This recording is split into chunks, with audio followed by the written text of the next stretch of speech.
Hello everyone, welcome to Edu Chats. जैसे कि हम लोगों ने आपसे कहा था कि हम जो क्लासेस का सिलेबस कंप्लीट करेंगे उसके साथ ही साथ बहुत सारे स्टूडेंट्स का ये भी डिमांड था कि एमसीक्यूज लाइए so that we can practice the MCQs before going to the examination. So as per your demand as well as per the situation हमने बहुत सारे एमसीक्यूज जो है आप लोगों के लिए अरेंज किया है, जो कि एमसीक्यूज यहाँ पे लाइव सॉल्व करेंगे हम। जो भी डाउट्स रहेंगे वो आप कमेंट में अगर बताते हो या फिर हमारे टेलीग्राम चैनल पे आप बताते हो तो आपको नेक्स्ट क्लास में जो नेक्स्ट एमसीक्यूज में उस प्रॉब्लम को हम सॉल्व करेंगे। तो चलिए आज का क्लास स्टार्ट करते हैं। This video is beneficial for all the net aspirants, क्योंकि नेट का एग्जाम भी अभी 6 तारीख से स्टार्ट हो रहा है। उसके बाद एसएसबी का एग्जाम भी 3 तारीख को है। तो 2023 का जो भी एग्जाम आप दे रहे हो या फिर 2024 में देने वाले हो, उस सभी के लिए ये एमसीक्यूज बहुत जरूरी है, जो कि पीजी पीएचडी जो भी आप एंट्रेंस प्रिपेयर कर रहे हो तो हमारा ये एमसीक्यू उनके लिए बेनिफिशियल रहेगा। आज हम स्टार्ट कर रहे हैं सेट 1 के साथ और चलते चलते और भी वीडियो डेली आएंगे। ठीक है, तो चलिए हम वीडियो को स्टार्ट करते हैं। फर्स्ट क्वेश्चन देखिए, सबसे पहला क्वेश्चन यहाँ पे आ चुका है। Arrange the correct order of the eight fold path of Buddhism. Buddhism के एट फोल्ड पैथ को आपको ऑर्डर में सजाना है। यहाँ पे लिखा गया right action, right resolve, right faith, right effort, right concentration, right thought, right speech and right living. इसको आपको ऑर्डर में सजाना है। जल्दी से जल्दी आप सजाइए और याद रखिएगा हमेशा time is very important. Time के हिसाब से, ऐसा नहीं है कि बहुत टाइम ले जाओ, ऐसा भी नहीं है कि जल्दबाजी में गलत कर दो। तो आराम से आपके पास 30 सेकेंड से लेकर के 1 मिनट तक होता है एक क्वेश्चन को सॉल्व करने के लिए। आपके अगर टाइम मैनेज करते हो तो 1 मिनट के अंदर आपको एक प्रॉब्लम का सॉल्व करना है। अगर डिफिकल्ट लगे तो आगे बढ़ जाइए। एग्जाम में वो गलती मत करना कि बैठ जाना कि ये तो सोल्यूशन हो नहीं रहा है, अभी उसमें बैठ जाएं, ऐसे नहीं। ठीक है, तो चलिए हमें कमेंट बॉक्स में ज़रूर बताइएगा अपना आंसर, और जिन लोगों का आंसर सही हो रहा है वो मार्क्स भी बताना कि आउट ऑफ 25, हम 25 डेली क्वेश्चन करेंगे, 25 में से कितने आपके सही हुए ज़रूर बताना। ठीक है, तो चलिए इसके साथ इसका सही आंसर देखते हैं। सबसे पहले तो आंसर हो गया आपका ऑप्शन ए। ठीक है, पहले आता है right effort, sorry right faith. ठीक है, राइट फेथ आपका होना चाहिए। उसके बाद आपके पास एक राइट रिजर्व मतलब विश्वास होना चाहिए। आपके पास रिजॉल्व यानी कि कोई एक अच्छा वजह होना चाहिए कि जो आप करना चाहते हो, जो भी चीज़ करो सही मायने से करो। ठीक है, उसके बाद आता है राइट स्पीच, जो भी कहेंगे वो सही कहेंगे। ठीक है, उसके बाद आता है राइट एक्शन, जो आप मतलब जो भी एक्शन करोगे, ये 4 नंबर में आता है, जो भी एक्शन जो भी काम करोगे वो सही होना चाहिए। उसके बाद आता है राइट लिविंग। ठीक है, राइट लिविंग में आपका 5 नंबर में आता है राइट लिविंग, मतलब अच्छे से मतलब सभी के साथ अच्छे से जिएंगे, मतलब किसी को नुकसान नहीं पहुंचाएंगे। उसके बाद आता है 6 नंबर पर राइट एफर्ट आता है। ठीक है, जो भी काम करेंगे जो भी प्रयास करेंगे वो अच्छा ही करेंगे। उसके बाद राइट थॉट आता है। ठीक है, 7 पर और लास्ट में आता है राइट कंसंट्रेशन। ठीक है, तो ये 8 पैथ है बुद्धिज्म का, आपको ऐसे याद रखना है और शॉर्टकट लगाइए, याद रखिए, क्योंकि देखिए 8 फोल्ड पैथ में सबसे लास्ट में तो कंसंट्रेशन ही आएगा। थॉट, कंसंट्रेशन ये सब बाद में आता है, सबसे पहले आता है आपका विश्वास होना चाहिए, रिजॉल्व होना चाहिए। ऐसे ही रखो, ऐसे ही याद रखो कि कैसे, मतलब जो 8 फोल्ड पैथ है वो पहले कहाँ से स्टार्ट होता है, वो फेथ, रिजॉल्व, स्पीच, ठीक है, एक्शन, इससे स्टार्ट होता है और खत्म कहाँ पे होगा जाकर के, थॉट, कंसंट्रेशन, ठीक है, एफर्ट, इससे जाके खत्म होगा। ऐसे करके याद रखिएगा। ठीक है, चलिए नेक्स्ट क्वेश्चन पे चलते हैं। Which philosophy believes that the world is indetermined, indeterminate and unpredictable. तो सेकंड क्वेश्चन में कहा गया ऐसा कौन सा फिलॉसफी है जो ये विश्वास रखता है कि जो दुनिया है, द वर्ल्ड है, विश्व है, वो इनडिटर्मिनेट यानी कि इसको डिटरमाइन नहीं किया जा सकता है, पता नहीं करा जा सकता है ये कितना फैला हुआ है, क्या है, इसके बारे में सटीक जानकारी नहीं प्राप्त कर सकते हैं, और अनप्रेडिक्टेबल, इसके बारे में कोई हम प्रेडिक्शन नहीं कर सकते हैं, भविष्यवाणी नहीं कर सकते हैं क्या होगा। ये कौन कहता है? Naturalism, idealism, pragmatism, existentialism. Answer जरूर कमेंट बॉक्स में बताइएगा। अगर वीडियो अच्छा लगता है, क्वेश्चन अच्छा लगता है, उन लोगों के साथ शेयर कीजिए, सभी दोस्तों के साथ शेयर कीजिए जो इसके प्रिपरेशन में लगे हुए हैं या तो पढ़ रहे हैं और आगे इसके प्रिपरेशन में लगेंगे। ज़रूर उनके साथ शेयर कीजिए। हर एक एग्ज़ाम, हर एक मतलब जॉब के लिए ज़रूरी होता है जो कि एजुकेशन रिलेटेड है, उसके साथ ही साथ एंट्रेंस के लिए भी ये बहुत ज़रूरी है। तो चलिए इसका आंसर देखते हैं। इसका आंसर हो जाएगा प्रैग्मेटिज्म। क्यों प्रैग्मेटिज्म हम यहाँ पे मतलब डिस्कशन बेसिकली कर रहे हैं, तो ये भी बता देते हैं प्रैग्मेटिज्म क्या होता है। Pragmatism believes in pragma which means change, ठीक है। It believes in change, it believes in experiences, वो एक्सपीरियंस पे बिलीव करता है, चेंज पे बिलीव करता है, और ये कहता है कि दुनिया में हर एक चीज जो है ना वो परिवर्तन होता है। You cannot step into the same water twice, एक ही पानी में दो बार पान मतलब पैर देना भी यहाँ पे मुमकिन नहीं है। हर मिनट सब कुछ बदल जाता है। तो अगर हर कुछ चीज जो बदलता है, हर कोई चीज एक्सपीरियंस के साथ और समय के साथ बदल जाता है, तो दुनिया कैसे हम प्रेडिक्ट कर सकते हैं कि कल को क्या होगा। तो इसीलिए कहा जाता है वर्ल्ड इज इनडिटरमाइंड एंड अनप्रेडिक्टेबल। इसे प्रेडिक्ट नहीं कर सकते कल को कैसा परिवर्तन आएगा, कुछ भी हो सकता है। देखिए कोविड-19 के बारे में किसको पता था, कहां पता था कि 2 साल तक ये सब कुछ मतलब उजाड़ के रख देगा, किसको पता था कि वर्ल्ड कप कौन जीतेगा। तो ऐसे देखा जाए तो world is indeterminate and unpredictable. तो ये चेंज के साथ होता है, कौन सा चेंज आएगा वो पहले से एक्यूरेटली हम नहीं कह सकते, इसलिए प्रैग्मेटिज्म इस पे बिलीव करता है, ठीक है। नेक्स्ट क्वेश्चन पर चलते हैं, third question, what is the full form of ICDS. ICDS का मतलब क्या होता है, integrated child development scheme, integrated child development service, integrated child development study, integrated child development services. I think यहाँ पे एक और गलती हो चुका है, कोई बात नहीं, देखते हैं इसका आंसर बताइएगा, ठीक है। तो यहाँ पे मैं थोड़ा सा एडिट कर लेता हूँ, टेक्निकल एरर कुछ हो जाते हैं, तो यहाँ पे चिल्ड्रन लिख देता हूँ, ठीक है। ये वाला चिल्ड्रन है, integrated children development services, D option में बताइएगा। उससे पहले मैं ये बता दूं, ये जो आईसीडीएस है वो बेसिकली अक्टूबर 2 अक्टूबर 1975 को लॉन्च किया गया था, ठीक है। 1975 को मतलब 2 अक्टूबर, जो कि आपको पता है किस लिए फेमस है, इसीलिए गांधी जी के जन्मदिन पर इसको लॉन्च किया गया था। इसका फुल फॉर्म क्या है वो मुझे बताइए। तो इसका फुल फॉर्म हो गया मतलब कि इसको हम हटा देते हैं थोड़ा सा, ठीक है। यहाँ पे चिल्ड्रन नहीं करते हैं, ये वाला सही है, तो इसको चिल्ड्रन कर देते हैं, ठीक है, चिल्ड्रन कर देते हैं, इंटीग्रेटेड चिल्ड्रन डेवलपमेंट सर्विस। तो जो भी हो हमारा सही आंसर होगा इंटीग्रेटेड चाइल्ड डेवलपमेंट सर्विसेज, ठीक है, integrated child development services. ICDS basically होता क्या है, जिसको 1975 में लॉन्च किया गया था, इसलिए आप सुने होंगे अभी ईसीसी आया हुआ है, early childhood care and education, जो कि फिलहाल अभी के टाइम में, लेकिन उससे पहले फ्रॉम 1975 आईसीडीएस हुआ करता था, जिसके तहत हम जो नर्सिंग मदर है, जो कि छोटे बच्चे जिनके हैं, बच्चे हैं जिन माताओं का, और जो कि एक मतलब छोटे बच्चे हैं, उनका हेल्थ, उनका न्यूट्रिशन का ध्यान रखा जाता था आईसीडीएस में, इंटीग्रेटेड चाइल्ड डेवलपमेंट सर्विसेज में, जो कि 1975 को लॉन्च किया गया था। जब ईसीसी 2009 में आया, उसके बाद से आईसीडीएस काम करना और ईसीसी का अलग काम करना हो गया। जैसे कि आंगनवाड़ी वगैरह आपको पता है, some anganwadi, some of them were running were you know controlled by ICDS, कुछ आईसीडीएस के द्वारा होता था, अभी ईसीसी जब से आया है ईसीसी के द्वारा हो रहा है, ठीक है। तो I hope it is clear ICDS के बारे में, ठीक है। चलिए आगे बढ़ते हैं। नेक्स्ट क्वेश्चन, चौथा क्वेश्चन है, which does not come under the scope of life skill education.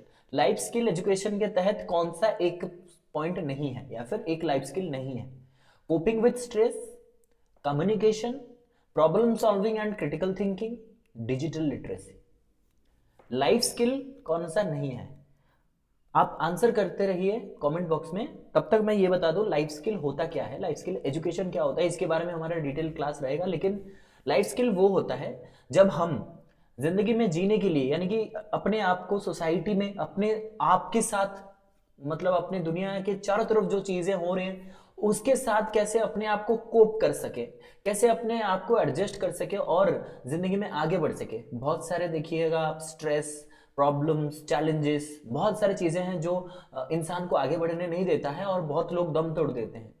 तो लाइफ स्किल का मतलब है हर सिचुएशन में आपको डट कर खड़ा रहना है और वही स्किल सीखना, वही ट्रिक सीखना और उस टेक्निक को सीखना होता है लाइफ स्किल, और यही लाइफ स्किल्स बहुतों में नहीं देखने को मिलता है, इसलिए एजुकेशन के थ्रू हम लाइफ स्किल प्रोवाइड करेंगे, उसको हम लाइफ स्किल एजुकेशन कहते हैं। इनमें से कौन सा नहीं है? देखिए आंसर क्या हो जाएगा, डिजिटल लिटरेसी। डिजिटल लिटरेसी एक लाइफ स्किल नहीं है। देखिए स्कोपिंग विद स्ट्रेस, स्ट्रेस के साथ कैसे डील करना है, ये भी लाइफ स्किल है। कम्युनिकेशन बहुत इंपॉर्टेंट लाइफ स्किल है, दूसरों से बातें करना, अपना थॉट, अपना आइडिया जो भी है हम दूसरों को शेयर करेंगे, वो भी कम्युनिकेशन है। प्रॉब्लम सॉल्विंग, क्रिटिकल थिंकिंग तो चाहिए, लेकिन डिजिटल लिटरेसी अपडेटेड अगर देखा जाए लाइफ स्किल, जो अभी तक हुआ नहीं इसके ऊपर कोई बात, अगर होगा तो शायद ये भी एक लाइफ स्किल आज की डेट में रहेगा। क्योंकि देखिए जिंदगी जीने के लिए डिजिटल लिटरेसी नहीं चाहिए। हाँ, कह सकते हैं कि डिजिटली अब हम कंट्रोल्ड हो चुके हैं, अपडेट हो चुके हैं अभी के टाइम में, लेकिन फिलहाल डिजिटल लिटरेसी ऐसा नहीं है कि इसके बिना जी नहीं सकते। ठीक है, जो हमारे माता पिता हैं जो कि डिजिटल लिटरेसी के बारे में कुछ नहीं जानते, क्या वो जी नहीं रहे? तो इसको अगर देखा जाए तो लाइफ स्किल इनमें से डिजिटल लिटरेसी नहीं होगा। ठीक है, fifth question, reading difficulties on the part of the children is termed as. अगर कोई बच्चा पढ़ नहीं पा रहा है, रीडिंग नहीं कर पा रहा है, रीड नहीं कर पा रहा, पढ़ नहीं पा रहा है, तो उसको हम क्या कहते हैं? Dyscalculia, dyslexia, dysphasia, dyspraxia. देखिए reading difficulties, writing difficulty, calculation difficulty, ठीक है, वर्बल डिफिकल्टी, प्रोनाउंसिएशन डिफिकल्टी, तो मतलब बहुत सारे ऐसे डिफिकल्टीज हैं जो कि हम पढ़ेंगे आगे जाकर के। बहुत सारे डिसेबिलिटीज के बारे में पढ़ेंगे, बहुत सारे प्रोविजंस के बारे में पढ़ेंगे, बहुत सारे डिजीज के बारे में पढ़ेंगे। ठीक है, ये सब के बारे में पढ़ेंगे। तो फिलहाल इसका आंसर क्या हो जाएगा? देखिए रीडिंग डिफिकल्टी है, इसका मतलब है डिसलेक्सिया। डिसलेक्सिया होता है रीडिंग डिफिकल्टी, जब एक बच्चा पढ़ने में दिक्कत हो रहा है, वो पढ़ नहीं पा रहा है, तो उसको हम कहते हैं डिसलेक्सिया। ठीक है, आगे बढ़ते हैं। Number 6, which type of research can not be generalized? तो ऑप्शन है pure research, applied research, action research, basic research. बहुत ही बेसिक टक क्वेश्चन है। तो यहां पे पूछा जा रहा है ऐसा कौन सा रिसर्च है जिसका रिजल्ट जो है उसको हम जनरलाइज नहीं कर सकते हैं, किसी और सिचुएशन में अप्लाई नहीं कर सकते हैं, वो कौन सा रिसर्च है? प्योर है, अप्लाइड है, एक्शन है, बेसिक है। ठीक है, बताइएगा आंसर। तब तक हम देखते हैं कि रिसर्च के टाइप्स क्या क्या हैं। बेसिकली अगर रिसर्च देखा जाए तो रिसर्च वैसे देखा जाए तो दो प्रकार के होते हैं। एक होता है बेसिक रिसर्च और प्योर रिसर्च, और जिसको हम फंडामेंटल रिसर्च भी कहते हैं। देखिए मैं यहाँ पे हैंडराइटिंग बहुत ही ज़्यादा खराब लिख रहा हूँ क्योंकि मैं बहुत जल्दी में लिख रहा हूँ। फंडामेंटल रिसर्च, तो यहाँ पे मुझे मार्क्स तो नहीं मिलेंगे, तो इसलिए मैं सिर्फ समझाने के लिए लिख रहा हूँ। इधर होता है अप्लाइड रिसर्च।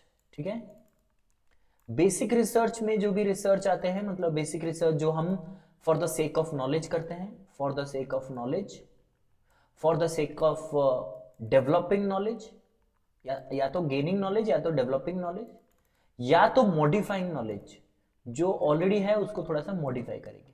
अप्लाइड में क्या है? अप्लाइड में फिर से डिवाइडेड हो चुके हैं बहुत सारे, और अप्लाइड में जो आता है उसमें आता है एक्शन रिसर्च।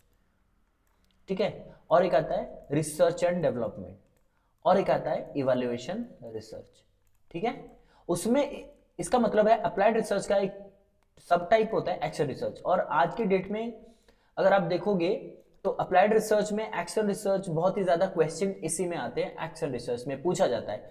तो याद रखिएगा एक्शन रिसर्च एक बड़ा सा टाइप नहीं है और एक टाइप नहीं है, ये अप्लाइड रिसर्च का एक सब ब्रांच है एक्शन रिसर्च। ठीक है, ओके। तो अप्लाइड किसको करते हैं? ये जो बेसिक एक्शन, बेसिक रिसर्च में जो आपने नॉलेज डेवलप किया था उसको यहाँ पे अप्लाई करके सिचुएशन को सॉल्व करना, प्रॉब्लम को सॉल्व करना होता है अप्लाइड रिसर्च। ठीक है, तो चलिए बताइए आंसर क्या हो जाएगा? डेफिनेटली एक्शन रिसर्च होगा, क्योंकि action research is done in a very small और you can say a very limited setup, जो कि बहुत ही कम टाइम में होता है, बहुत एनर्जी सेविंग होता है, टाइम सेविंग, मनी सेविंग, सब कुछ होता है, इकोनॉमिकल होता है, कम टाइम में किया जाता है, छोटे से सैंपल के ऊपर किया जाता है, स्पेशली इन द इंस्टीट्यूशंस किए जाते हैं। तो एक्शन रिसर्च के जो मतलब रिजल्ट निकल के आएगा, इसको और कहीं पे भी हम अप्लाई नहीं कर सकते क्योंकि ये स्पेसिफिक होता है to the context. Okay, next question, seventh question, individual difference among child is primarily caused by. बच्चे के अंदर जो मतलब व्यक्तिगत जो डिफरेंस होता है या फिर जो अलग होते हैं व्यक्ति, हर एक व्यक्ति दूसरे से अलग होता है, वो किस लिए होता है? हेरिडिटी की वजह से। First option is heredity, socio economic status, intelligence, heredity and environment. Simple सा सवाल है, इसको आंसर जल्दी से कीजिएगा। यहां पे टाइम सेव करोगे तो दूसरा जो क्वेश्चन डिफिकल्ट होगा उसमें आप टाइम स्पेंड कर सकते हो। तो चलिए इसका आंसर डायरेक्टली देखते हैं। इंडिविजुअल डिफरेंस किस वजह से होता है? बेसिकली होता है हेरिडिटी एंड एनवायरनमेंट के वजह से। ठीक है, हम जो यानी कि जो अपने जीन में अपने माता पिता से जो गुण लाते हैं उससे हमारा इंडिविजुअल डिफरेंस होता है, क्योंकि हमारे माता पिता जैसे रहेंगे हम वैसे ही रहेंगे। तो मतलब मान लीजिए person A and person B, they are different, they are friends but they are different, उनके माता पिता अलग, इसके माता पिता अलग, तो दोनों का जो फिजिकल अपीयरेंस रहेगा वो दोनों का अलग रहेगा। So first cause is heredity, then is environment. जिसका एनवायरनमेंट जैसा होगा वो इंडिविजुअल वैसे बिहेव करेगा। सो इसलिए इंडिविजुअल डिफरेंस जो है वो प्राइमरीली किसके वजह से होता है? वो हेरिडिटी एंड एनवायरनमेंट की वजह से होता है। Question number 8, as per Gagne's hierarchy which type of learning is the highest stage of learning? अगर रॉबर्ट ज्ञाने का हायरार्की देखें तो उनमें सबसे हाईएस्ट स्टेज ऑफ लर्निंग क्या है? Rule learning, multiple discrimination, concept learning, problem solving. ठीक है, बताइएगा क्या होगा। ये सब मैंने वीडियो में ऑलरेडी बताया है, ये सब थ्योरीज ऑफ लर्निंग जो है ये सब वीडियो में मैंने बताया है, तो आप उन वीडियोस को ज़रूर देखिएगा। जो वीडियो है वो आपका ऑलरेडी अपलोड हो चुका है, आप ज़रूर इस वीडियो को देखेंगे। ज्ञान के हायरार्की में दो प्रकार के हायरार्की मैंने पढ़ाया, एक है लर्निंग हायरार्की और एक है 9 स्टेप्स ऑफ इंस्ट्रक्शन। और याद रखिएगा हायरार्की का मतलब ही होता है कि सिस्टमैटिक, इसे सिस्टमैटिक मतलब जैसा लिखा गया है स्टेज वैसे ही याद रखना पड़ेगा। 1 2 3 4 करके जो 8 स्टेजेस है यहाँ पे वो मैंने बताया, और उसको आपको सीरियली याद रखना है, क्रोनोलॉजिकली याद रखना है। ठीक है, ये हायरार्की होता है। और जो 9 स्टेप्स ऑफ इंस्ट्रक्शन भी होता है वो भी हायरार्की है, उसको याद रखना है। तो आप पूछोगे सर ये इंपॉर्टेंट है कि नहीं? है, बहुत ज्यादा इंपॉर्टेंट है। ज्ञान के बारे में पूछा जाता है, हर बार सवाल पूछे जाते हैं ज्ञान से, क्योंकि या तो 8 स्टेजेस को पूछा जाएगा या तो 9 स्टेप्स ऑफ इंस्ट्रक्शन वो पूछा जाएगा। तो आपको सीरियली याद रखना है कौन सा, मतलब फर्स्ट कौन सा है, सेकंड, थर्ड, फोर्थ, ऐसे करके आपको पूरा सीरियली याद रखना है। ठीक है, तो चलिए इसका आंसर देखते हैं। सबसे हाईएस्ट लर्निंग होता है प्रॉब्लम सॉल्विंग, क्योंकि देखिए मतलब लास्ट 3 स्टेप सिर्फ बता रहा हूँ, concept learning, rule learning, then problem solving. यानी कि जब आप कॉन्सेप्ट सीखोगे उसके बाद रूल्स सीखोगे, उसके बाद प्रॉब्लम को सॉल्व करोगे। इसलिए यानी कि हायरार्की बहुत इंपॉर्टेंट है, याद रखिएगा। ठीक है, आगे बढ़ते हैं। Question number 9, the developmental principle physical growth proceeds from head towards feet is called. Development का एक प्रिंसिपल है जो कि कहता है फिजिकल ग्रोथ या फिर डेवलपमेंट जो है वो हेड से स्टार्ट होता है फुट तक। इसको हम क्या बोलते हैं? Concentration, cephalocaudal, proximodistal, continuity. ये डेवलपमेंट का भी मैंने पढ़ाया है, क्लास ऑलरेडी अपलोडेड है, आप देख सकते हो वीडियोस। आप वीडियो देखो, थोड़ा मतलब रिवाइज करने के लिए वीडियोस, मतलब स्टार्टिंग से जो हमने वीडियो किया है शायद मैंने कोई भी चीज़ मिस नहीं किया है, पूरा का पूरा क्लास है। और आगे भी क्लास अपलोड होगा, आज भी और एक वीडियो आ रहा है, तो सारे वीडियोस को पूरा का पूरा देखें ताकि आपको क्वेश्चन, कॉन्सेप्ट सब कुछ समझ में आ जाए। फिर भी डाउट होता है तो आइए टेलीग्राम में ज्वाइन कीजिए और हमें क्वेश्चन पूछिए, या तो यूट्यूब में ही आप कमेंट बॉक्स में हमें क्वेश्चन पूछिए, हम आपका आंसर करेंगे। चलिए, तो इसका मतलब क्या होता है? Physical growth proceed from head to feet होता है सेफालोकॉर्डल।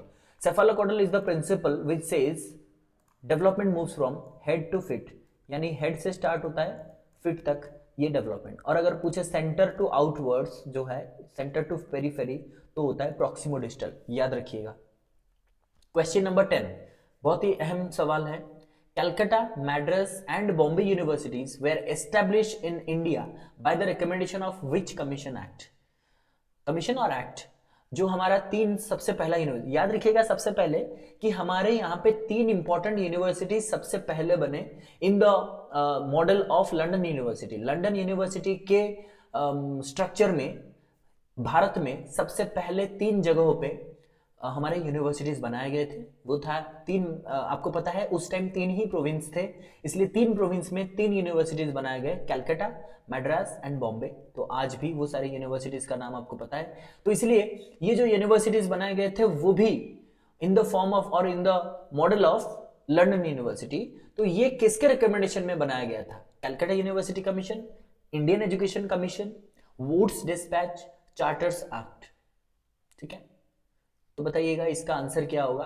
तब तक मैं ये बता देता हूं कि ये जो 3 यूनिवर्सिटी पहले बनाए गए, ये तो मैंने ऑलरेडी बता दिया, लंदन यूनिवर्सिटीज के स्ट्रक्चर में बनाया गया, उसको मॉडल मान करके बनाया गया। और उसके बाद सारे यूनिवर्सिटी आए। अगर पूछा जाए पहले यूनिवर्सिटीज तो यही होते हैं। और बेसिकली ये बना था कब, ये मैं बता दे रहा हूँ, उसके बाद आपको आंसर अपने आप पता चल जाएगा। चलिए आंसर ही बता दीजिए कौन सा होगा।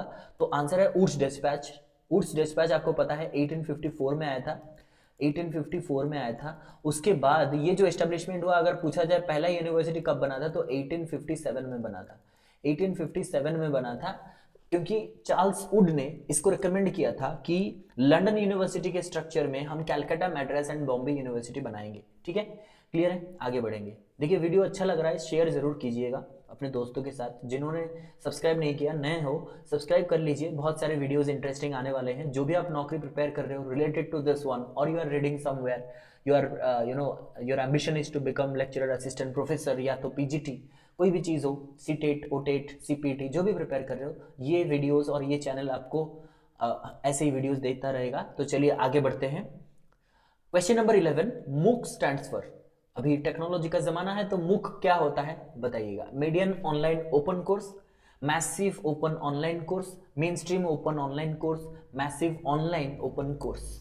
बताइएगा आंसर क्या है। सीधा सवाल है, एक्सप्लेन करने की कोई ज़रूरत नहीं है, बस ये जानते कि चलिए कि बहुत सारे ऐसे कोर्सेस हैं जो कि ऑनलाइन अवेलेबल है, जो कि फ्री में अवेलेबल है, ओपन है सभी के लिए, सभी इसमें एनरोल कर सकते हैं। तो ये एक प्रकार का लर्निंग अपॉर्चुनिटी है। तो मूक क्या होता है, मूक होता है massive open online course. B is the correct answer. ठीक है, चलते हैं आगे बढ़ते हैं। Question number 12, the most stable measure of variability is. इनमें से कौन सा सबसे स्टेबल, यानी कि सबसे अहम, और स्टेबल का मतलब होता है जो कभी चेंज नहीं होता है, इस पे भरोसा करा जा सकता है, वेरिएबिलिटी का कौन सा मेजर है। देखिए ये सारे के सारे मेजर्स ऑफ वेरिएबिलिटी लिखा गया है। तो ऑप्शन है range, mean deviation, standard deviation, quartile deviation. ठीक है, मीन डेविएशन का मतलब एवरेज डेविएशन ही होता है। ठीक है, तो ये चारों के चारों मेजर्स ऑफ वेरिएबिलिटी है, इनमें से कौन सा स्टेबल है वो बताना है आपको। ठीक है, तो चलिए आंसर कीजिए इसका। तो चलिए आंसर इसका बता देते हैं। पॉज करके हमेशा आंसर कीजिए ताकि आप आंसर ना सुन ले पहले। ठीक है, तो आंसर है इसका स्टैंडर्ड डिवीजन। स्टैंडर्ड डिवीजन पे आप भरोसा कर सकते हो, it is a stable measure of variability. Okay, next, ये बहुत इंपॉर्टेंट क्वेश्चन है आपके सिलेबस में, ह्यूमन राइट्स के बारे में है। तो नेशनल ह्यूमन राइट्स कमीशन है या फिर काउंसिल है, जो नेशनल ह्यूमन राइट्स काउंसिल या फिर कमीशन कहते हैं, यहाँ पे काउंसिल जो है वो टाइपिंग मिस्टेक हो गया है थोड़ा सा। ठीक है, तो रीड इट एज कमीशन। ठीक है, नेशनल ह्यूमन राइट्स कमीशन जो है वो कब एस्टेब्लिश किया गया था। ठीक है, वो कब एस्टेब्लिश किया गया था, एनएचआरसी 14 जनवरी 1995, 12 अक्टूबर 1993, 12 जनवरी 1993, 14 अक्टूबर 1995। सीधा सवाल है। तब तक मुझे कमेंट में ये सवाल का आंसर बताइए, एनएचआरसी जो है इसके फर्स्ट चेयरपर्सन कौन है। ये आप लोगों के लिए बहुत इंपॉर्टेंट है, क्योंकि ये इंपॉर्टेंट पर्सनालिटी, मतलब स्टेट, आप ही के स्टेट से बिलोंग करते हैं, तो इसलिए ये बताइएगा फर्स्ट चेयरपर्सन कौन है, कौन थे इसके फर्स्ट चेयरपर्सन कौन थे बेसिकली।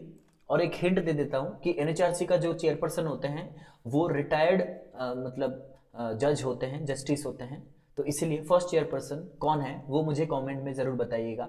मैं देखना चाहता हूं कौन लोग कमेंट में मुझे बताते हैं फर्स्ट चेयरपर्सन का नाम। अगर पता हो तो बिना सर्च किए बताइए। ठीक है, तो पता चले कौन कौन आंसर मतलब एनएचआरसी के बारे में पढ़े हैं। ठीक है, तो चलिए इसका आंसर देखते हैं। आंसर है इसका 12 अक्टूबर 1993 को एस्टेब्लिश किया गया था एनएचआरसी। ठीक है, तो चलिए number 14th, which article of the Indian Constitution prohibits imposition of religious beliefs by educational institution on students। हमारे संविधान का कौन सा ऐसा आर्टिकल है जो कि मतलब धार्मिक विश्वास अपने बच्चों के ऊपर किसी भी एजुकेशनल इंस्टीट्यूशन पर थोपने को मना करता है, यानी which article prohibits the imposition of religious belief by educational institution on student. Article 26, article 27, article 29, article 28। बताइएगा कौन सा आंसर है। सीधा सवाल और सीधा आंसर होगा, पॉज करके बताइए। Answer is article number 28। Article 28 कहता है कि कोई भी शिक्षा जहां पे दिया जाता है, यानी स्कूल या कॉलेज जो भी अनुष्ठान हो, वहां पे कोई भी प्रकार का धार्मिक विश्वास किसी पे जबरदस्ती नहीं रखा जाएगा, नहीं थोपा जाएगा। ठीक है, तो चलिए next is who founded ANOVA, analysis of variance. ठीक है, ये किसने खोज किया था, Charles Pearman, Ronald Fisher, sir Francis Galton, Charles Pearman. सीधा सवाल है एनोवा के बारे में।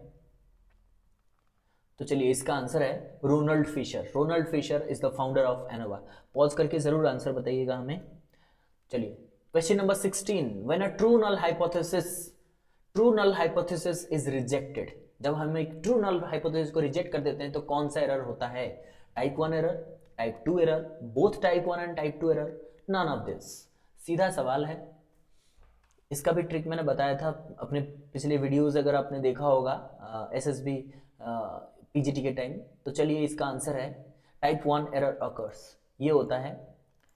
देखिए कैसे, ट्रू रिजेक्टेड, नल हाइपोथेसिस अगर ट्रू रिजेक्ट हो गया तो ये टाइप 1 है, टाइप P1। टाइप 1 क्या होता है? Type 1 is true rejected, type 2 is false accepted. ठीक है, तो ये बहुत सिंपल सी बात है। तो यहां पे ट्रू रिजेक्ट हो जाता है तो टाइप 1, फॉल्स वाला अगर एक्सेप्ट हो जाता है तो वो टाइप 2 हो जाता है। क्लियर? आगे बढ़ते हैं। Sampling error decreases when, question number 17 है, जब सैम्पलिंग एरर कब घटता है?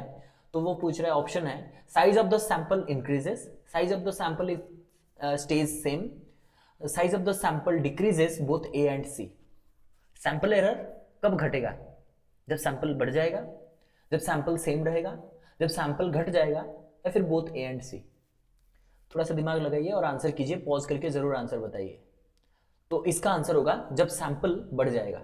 ठीक है, कम सैंपल में आपका ज्यादा एरर हो रहा था, जब आपका सैंपल बढ़ जाएगा तो वो परसेंटेज, आप जो भी एरर का परसेंटेज है वो धीरे धीरे घटने लगेगा। ठीक है, ये सिंपल सी बात है। आगे बढ़ते हैं। Which characteristic is common in naturalism and existentialism? इनमें से कौन से कैरेक्टरिस्टिक्स नेचुरलिज्म में और एग्जिस्टेंशियलिज्म में समान होते हैं? First option is Mphasis on value education, Mphasis on physical education, physical environment, emphasis on the individual, emphasis on spiritual aims of education।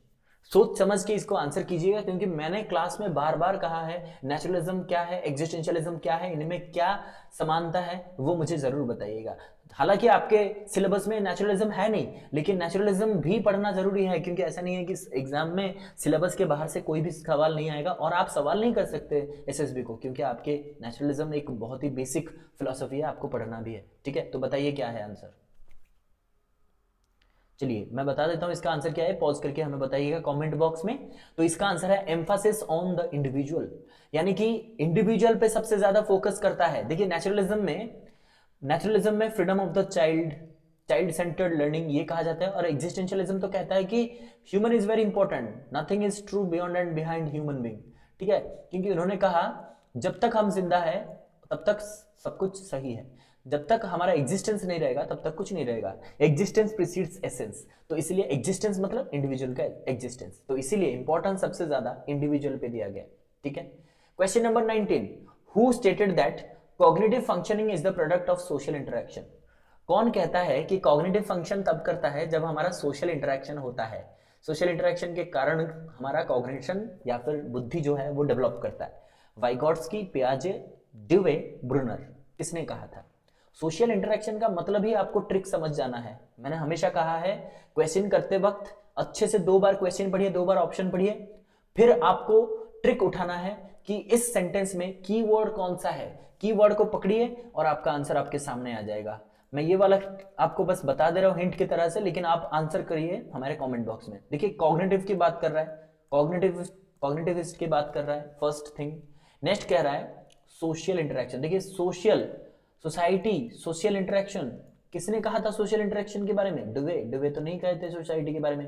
पियाजे तो कॉग्निशन की बात कर रहे थे, ब्रूनर ने नहीं किया था, तो डेफिनेटली आंसर कौन सा हो जाएगा? वाइगॉट्स्की ने कहा था सोशल इंटरेक्शन के बारे में, लैंग्वेज के बारे में। ठीक है, सोशल इंटरेक्शन, जिसको हम कहते हैं the father of social constructivism, Vygotsky. ठीक है, आई होप ऐसे ही आप क्वेश्चन को सॉल्व करोगे। नेक्स्ट चलते हैं 28th question, who among the following is considered as the father of educational sociology? Educational sociology के फादर कौन है? George E Payne, Auguste Comte, Kimball Young, WF ओकबर्न।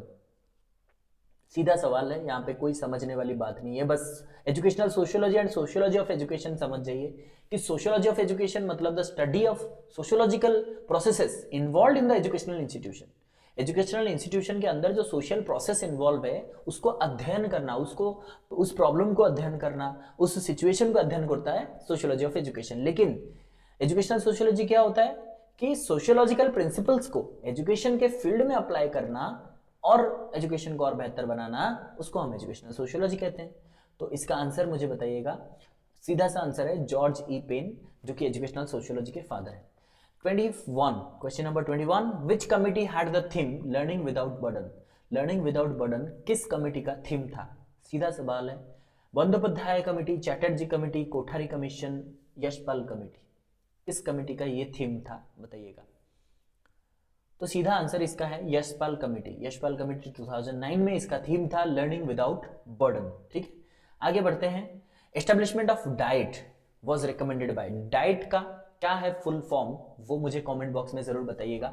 Diet का फुल फॉर्म क्या होता है, और ये मतलब ये तो बहुत ज़रूरी होता है क्योंकि ये एक एजुकेशनल सिस्टम को संभालता है। तो बताइएगा डाइट का फुल फॉर्म क्या है। अब मुझे ये बताइए पहले कि डाइट का फॉर्मेशन कब हुआ था और किसके वजह से हुआ था। NP 1968, NP 1986, NCF 2005, Kothari commission 1964-66। ठीक है, पहले ये ऑप्शन बताइए, फिर हमें बताइए डाइट का फुल फॉर्म क्या है।